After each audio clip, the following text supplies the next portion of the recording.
macam mana kita create folder. Okay, create folder. Macam mana kita buat voice chat, macam mana buat record voice chat, dan juga buat quiz. Alright, buat quiz, poll, macam mana kita ambil kehadiran menggunakan poll R, dan saya tambah sedikit di sini iaitu macam mana kita boleh schedule message. Boleh kan madam? Saya tambah satu, schedule message. Ya, okey, teruskan. Okey, alright. Okey, untuk create folder, semua ada Telegram sudah kan ya? Sudah install kan? Sebab paling bagus nih kalau kita terus buat hands on bang. Kalau ada Telegram sudah install dalam handphone ataupun laptop, terus boleh buat hands on, lagi senang, lagi faham. Okay, alright. Okay, so kita pergi Telegram. Okay, contoh dia kan, kalau mau buat folder, ya ini paparan di laptop lah. Nampak ke screen? Nampak screen ah? Nampak jelas. Okay, alright. So, kalau untuk kita buat folder, kenapa kita perlu buat folder? Sebab yang saya suka di Telegram ni kan, kita boleh organize kita punya isi-isi dari mana kita dapat sources itu. Contohnya kalau macam classes kan, okay, kelas kan saya ada 3 kelas ini, saya sudah masukkan dalam satu folder, so saya senang carilah. Okay, kalau macam untuk bahagian SFX pula, semua message dari yang berkenaan dengan SFX tu saya sudah masukkan dalam satu folder di sini lah. Okay, so begitu juga dengan dari DVD Keningau, okay, dari GEG saya semua tu saya sudah masukkan dalam satu folder, so senang untuk saya cari. Dan ini sangat berguna terutamanya bila kita guna Telegram ni untuk mengajar PDPR lah. When it comes to classes kan senang, kita cari di sini saja. Okay, tidak payah kita tercari-cari di sini sebab actually dia keluar di sini juga sebenarnya. Tapi untuk lebih spesifik, untuk lebih cepat, lebih direct, kita terus pergi folder yang berkenaan lah. Okay, so kalau ini paparan di laptop, Okay, kalau paparan di handphone pula, kalau saya tidak silap, folder dia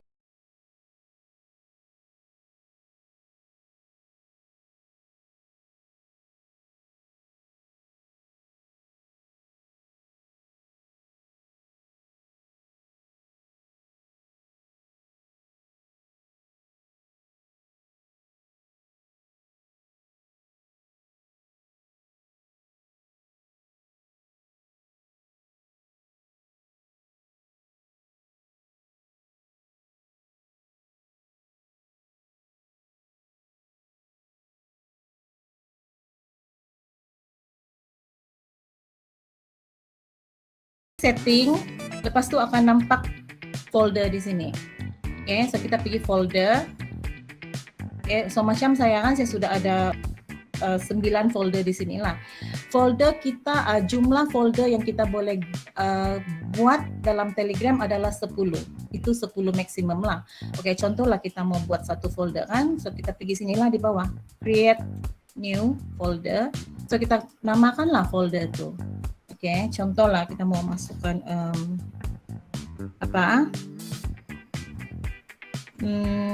sharing. Semua sharing. Okay, so kita sebelum kita create, kita kena masukkan mana chat yang kita mau masukkan dalam folder ini. Okay, contohlah saya mau masukkan Digital Classroom Malaysia. Okay, sumber pendidikan, sijil online, notes diet, info. Contohlah ini yang saya mau masukkan dalam folder itu. So saya save, lepas tu kita create. So masuk dari sini kita boleh pilih mana-mana chat yang masuk dalam Telegram kita ini, kita boleh pilih dan kita categorizekan dia dalam folder yang kita sudah buat itu. Okay, senang ya folder. Tapi kalau macam contoh, kalau macam kita mau tambah chat, tambah orang-orang masuk dalam folder berkenaan itu, kita boleh buat bila-bila masa. Kalau kita mau buang certain chat itu daripada folder tersebut pun kita boleh buat bila-bila masa. Cuma balik kepada setting ni sahaja. Okay, so itu berkenaan dengan folder. Alright, yang kedua yaitu voice chat. Madam, voice chat kah video chat? Voice chat. Oh, voice chat. Tapi Okay. sebenarnya Kalau video voice, itu yang saya heran tuh. iya, dia ada dua, betul. Dia ada dua actually. Okay, so kalau untuk voice chat, contoh lah kan ini, contoh ini untuk kelas saya lah, kelas saya. So untuk kita mau buat voice chat dalam satu, kita kan ada satu grup dulu lah, okay? Dan pastikan dalam satu grup itu, dalam grup yang kita buat itu, pastikan kita adalah admin. Sebab kalau kita bukan admin, kita tidak boleh start voice chat. Okay? Pastikan kita adalah admin dalam grup itu. So bila kita jadi admin dalam grup itu, kita akan nampak 3 button inilah. Okay?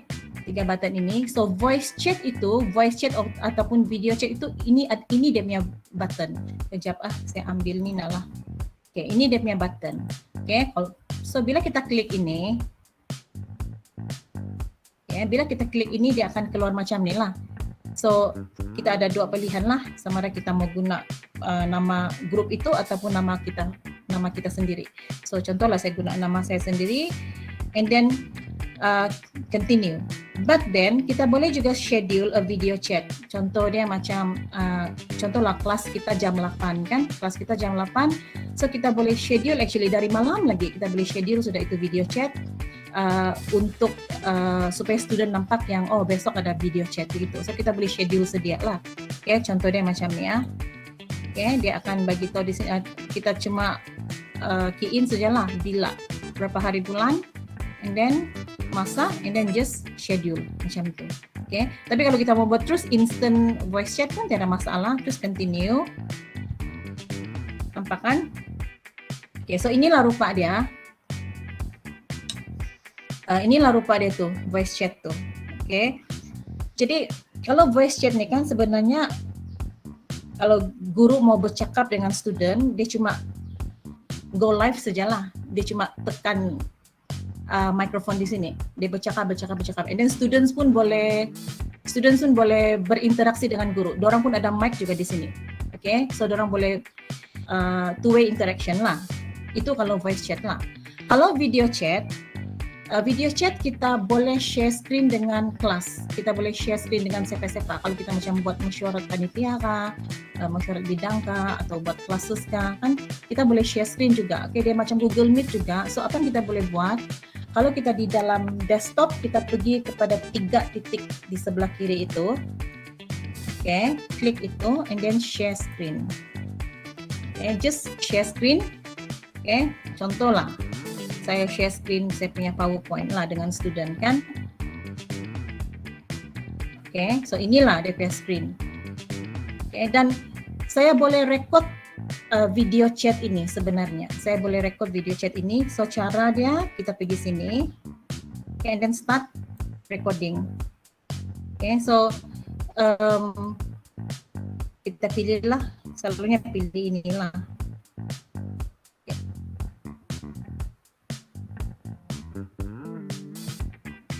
Okay, so kita start record kita punya recording, and then kita boleh namakan supaya senang mau cari nanti lah. Contoh lah writing. Okay, and then start. So dia akan start recording. Okay, so bila dia sudah start recording, contoh lah semua sudah siap kan, sudah siap recording semua, and then kita boleh stop. Okay, di mana kita mencari benda yang kita sudah record tadi itu, di mana kita mau dari sesi yang kita sudah record tadi itu. Okay, kita pergi balik kita punya save messages. Okay, dia akan keluar di sini. Lambat pula saya punya laptop nih. Sebagai, okay, dia akan keluar di sini. Nih, okay, dia akan keluar. So kita boleh share video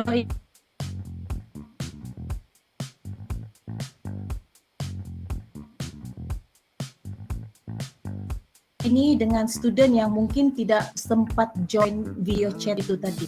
Okay, so sesi itu adalah sesi yang telah direkam semasa pengajaran. So siapa-siapa yang tidak sempat ikut, so guru boleh share rekaman video itu dengan kelas masing-masing lah nanti ataupun mesyuarat. Okay, ada soalan? Video chat sudah. Okay, so kita sudah habis. So kita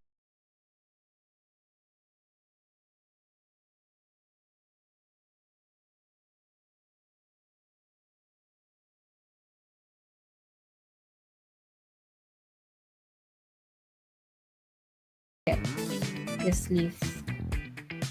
Okay, itu satu. Ada soalan setakat ini? Laju kah?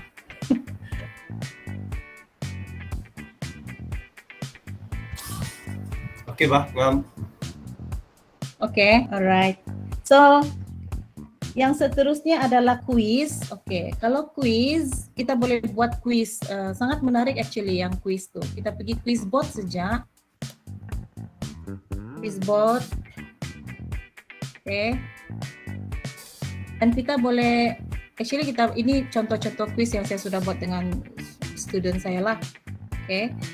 Quiz ini digalakkan untuk kita buat sebelum kelas kita bermula lah, sebab kalau macam masa kelas tu baru kita buat quiz macam susah sedikit, sebab kadang-kadang macam lain tidak bagus kan, so kadang-kadang quiz dia punya soalan tu tidak keluar tuh.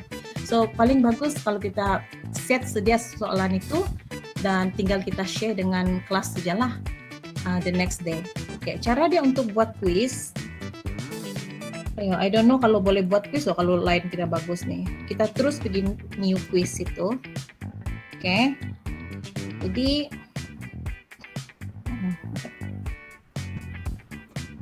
new quiz. So dia akan tanyalah soalan apa yang kita mau jawab, kita mau buatlah quiz. Oke. Contoh lah English quiz. Okay. So kita ikut saja DP arahan. Dia akan keluar arahan dia ini kan. Okay. Now send me a description of your quiz. This is optional. So kalau mau buat description pun boleh, tidak mau buat pun boleh. So just skip lah. Okay. Lepas tu dia akan minta kita punya first soalan. Tapi quiz ini dia cuma dalam bentuk objektif lah, ABC. Okay. Kalau macam subjektif tidak ada. Okay, alright. Contoh soalan pertama.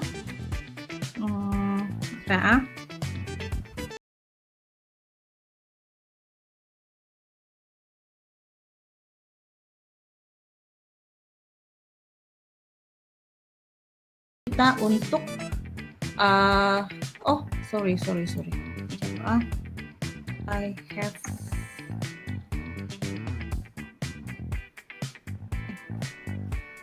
so dia akan bagi kita option untuk bagi berapa pilihan jawapan lah. So di sini contoh lazim bagi 2 pilihan jawapan lah. Oke. Itu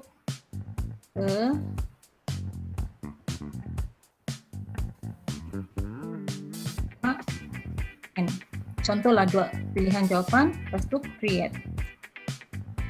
Anonymous voting ini kalau kita tidak mau nampak budak dan kita klik lah, tapi macam saya kan saya mau tahu siapa yang jawab, jadi saya unclick this one. Okay, so create. Oh sorry, ya kita perlu bagi jawapan dulu. Okay, so di sini jawapan dia adalah B. Okay, untuk pilihan jawapan sebenarnya kita boleh bagi 10 pilihan jawapan, tapi terlampau lebih banyak 10 tu kan. So itu selalunya kita ambil 4 atau 5 pilihan sajalah. So ini sebagai contoh, saya cuma bagi 2 options. Okay, bila kita sudah masukkan jawapan dia dan create. Okay, so contohlah kita punya quiz ni sudah habis lah. Okay, contohlah quiz kita ni sudah habis. Jadi kita just klik done. Klik done dan dia akan keluar ini sama ada timing yang kita perlukan untuk student itu jawab soalan quiz itu berapa saat kita mau kita bagi orang untuk jawab. Adakah 10 saat, 15 saat? Contohlah 10 saat. Okay, so klik 10 saat. shuffle questions and answer options. Adakah kita mau dia di shuffle ataupun kita mau dia ikut number? So itu terulang lah. Okay, selalunya saya bagi no shuffle saja. So maksudnya sudah selesai lah kuis ini. Sudah selesai kuis ini. Jadi kalau kita mau start kuis ini dalam kelas yang kita ajar pada hari itu, terus kita boleh start ataupun kita share itu kuis. Oke, contohlah kita share kuis. Saya pergi kepada kita tidak buat grup bahkan kalau ada grup senang boleh buat. Oke. Dia akan keluar macam ni. Beginilah rupa dia akan keluar di dalam grup itu. Lepas itu guru akan start this quiz. Bila guru tekan quiz ini, oke, dan student akan nampak. Student akan nampak. Coba. Oke, student akan nampak macam ni lah. So, dorang akan klik I am ready. Dorang akan klik I am ready. Oke. Contoh A, saya jawab. Oke, contohlah saya jawab. Oke. So, terus nampak dia punya result di sini lah. Sebab saya satu orang saja kan. Oke. So, dia akan nampak di sini. Kalau ramai students, kita akan nampak siapa student yang ada jawab di situ. Siapa student yang skor dia paling tertinggi lah. Oke. Quiz ini kan dia sangat kalau saya lah, dia sangat bagus sebagai set induksi. Sebagai set induksi. Okay, ataupun sebagai set penutup. Sebelum kita tutup lesson itu, kita boleh bagi dorang short quiz untuk tengok sejauh mana dorang punya kefahaman lah tentang lesson pada hari itu. Okay, so itu adalah quiz. Boleh saya teruskan ke ni? Diam saja semua ni. Risau saya. Oke, boleh. Teruja betul. Boleh Teruskan. Oke. Oke, alright. Lepas itu, poll. Oke. Poll itu yang macam untuk voting betul. Macam contohlah, ini yang saya selalu buat untuk student saya juga. Oke. Kita boleh suruh orang jawab, pembuka bicara lah bangunan pada setiap kali lesson tu kan. Contohnya sini, how are you? I am doing fine. I am exhausted. I am sleepy. So inilah contoh dia poll yang kita boleh buat. Oke, macam mana kita mau buat? Klik di sini.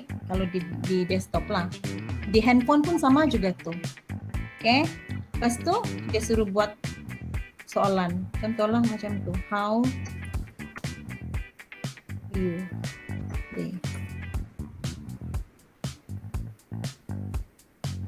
Oke, lepas tu bagi dia punya I'm fine. Option lah. Oke. Untuk ada satu lagi I am well. Oke. Contoh 2 dan klik done. So ini kita boleh share dalam kelas. Kita share dalam kelas dan budak akan jawab lah. Oke, dorang akan jawab. Saya mau tunjuk ke yang di kelas saya supaya kan nanti lambat lagi. Oke, itu basically itulah sama saja tuh. Oke, macam yang quiz juga. Kita cuma share ini dalam share link ini dalam grup kelas itu. Dan kalau kita masuk dalam grup kelas itu pun sebenarnya kita boleh terus buat poll tuh. Actually, kalau kita masuk dalam kelas selesai, di sini pun kita boleh buat sebenarnya. Oke, mana sudah tuh? Kasus.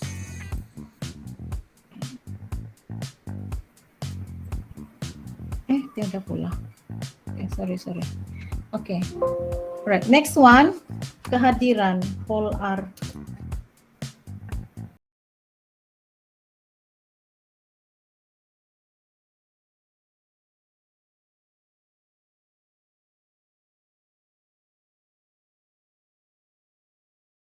Sini kan kalau guna Telegram, dulu saya buat guna Google Form untuk ambil kehadiran lah. Tapi bila saya tahu yang boleh ambil kehadiran menggunakan Polar ini. Oke, so saya guna inilah. Cuma masalah dia sekarang kan kadang-kadang Telegram ini dia pandai down, Mbak. So bila kita mau ambil kehadiran guna Google Form, guna Polar, dia tidak keluar di situ. So kita tidak boleh share, itu link kehadiran itu di dalam grup kelas lah.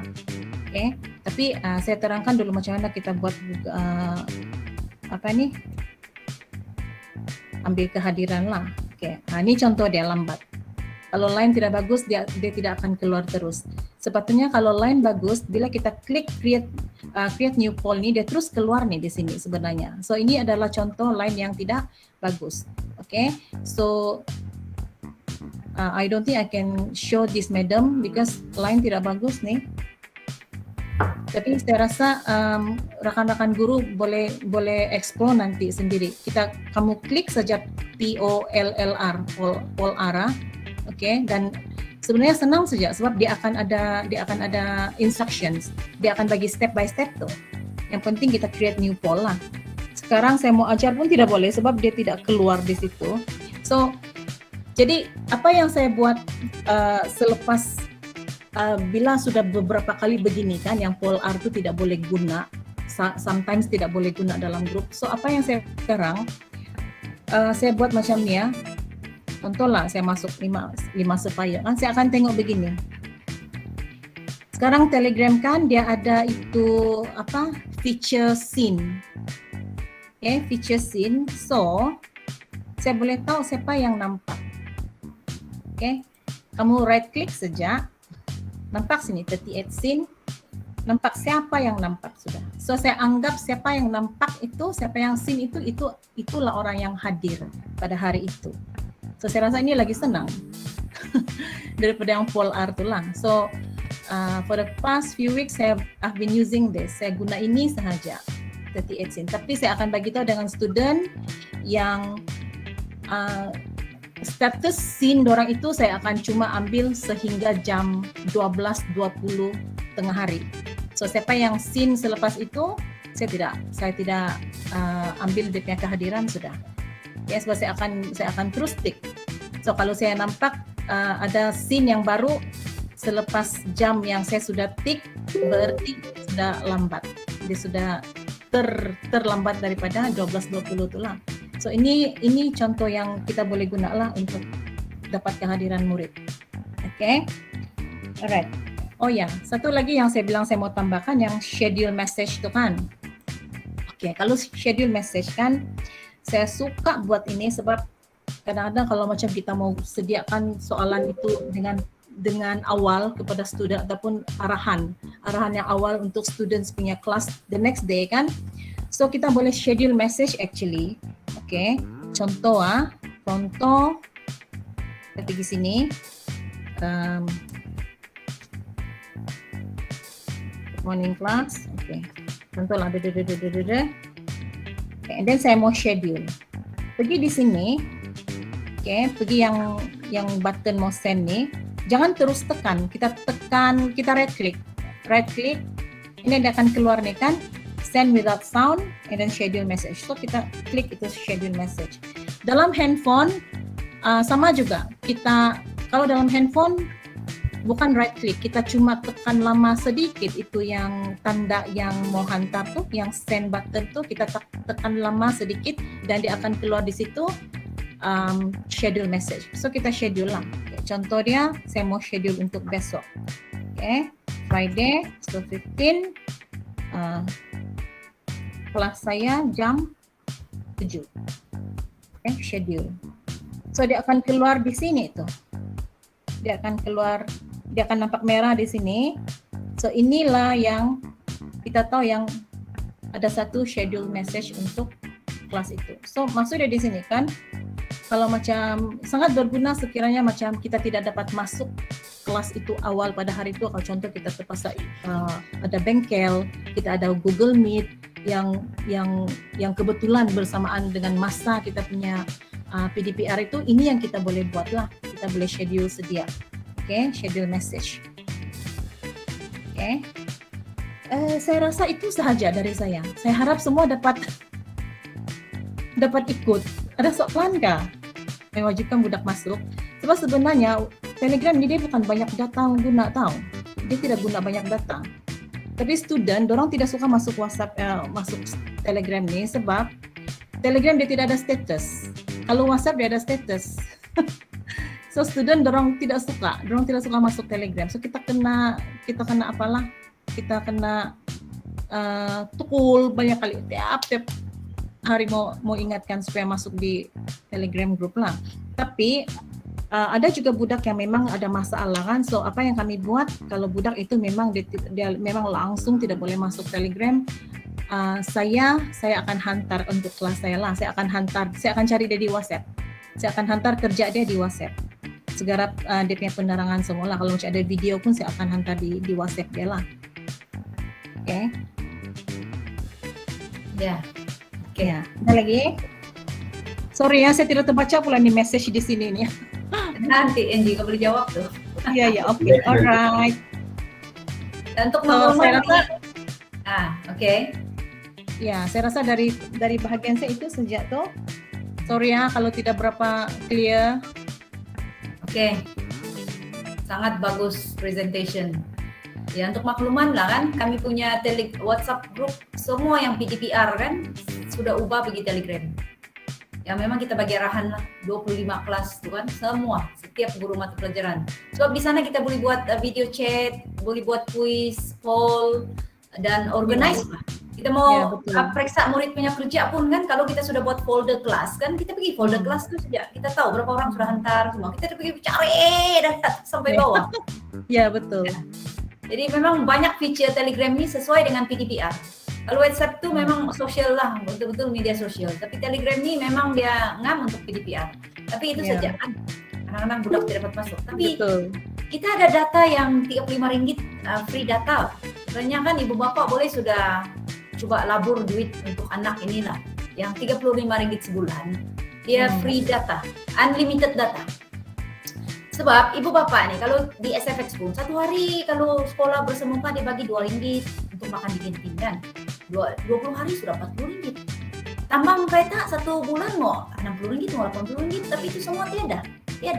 Jadi why not labur untuk murid Rp35 satu bulan, anak dapat ikut PDPR, dapat especially online dia dapat ikut kan. Jadi memang kami ini peminat tegar Telegram lah, guru pun suka. Jadi memang semua sekarang memang tidak pakai WhatsApp lagi, kecuali mau berhubung saja. Tapi kalau bilang PDPR memang kita guna Telegram lah sebenarnya. Kalau saya boleh mencela Madam, actually saya pun sendiri belajar sendiri saja nih Telegram nih. Actually dia banyak video di YouTube how to use Telegram lah. Sebab saya guna Telegram ni sebab Google Meet kadang-kadang budak tidak mau masuk sebab Google Meet dia banyak download data kan. So bila Telegram ni ada sikit lah pada budak-budak yang itulah yang mau masuk kelas. Sebab kalau Google Meet tu dorang punya komplain banyak data digunakan. So kalau Telegram tu tidak, dia memang consume less data dan Google Meet. Ya. Itu satu lagi Telegram ni memang dia kurang data diguna. Dan dia tidak payah download, di cloud saja. Semua gambar, video kan di cloud. Jadi betul. kalau di WhatsApp dia kena download, lepas tu dia ambil data handphone kan, makan space. Jadi susah sikit lah. Oke, kita tutup Telegram. Thank you very much, TNG.